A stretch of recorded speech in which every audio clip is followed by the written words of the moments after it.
my brilliant life. It's one of the things I hate.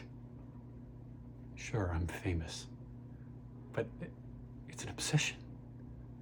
Here I am going, I must write, I must get this story out, then another, till sometimes, Nina, sorry, it is Nina, right?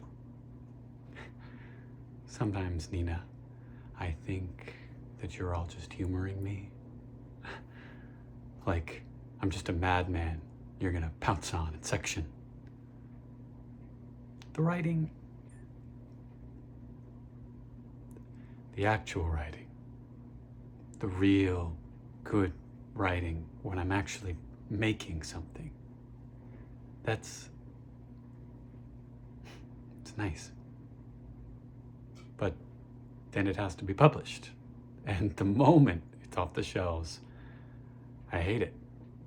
I feel like it was a mistake, like I never should have written it. I feel like I'm just making everyone angry with all these things I'm saying that I don't really mean, when I should just be talking about nature.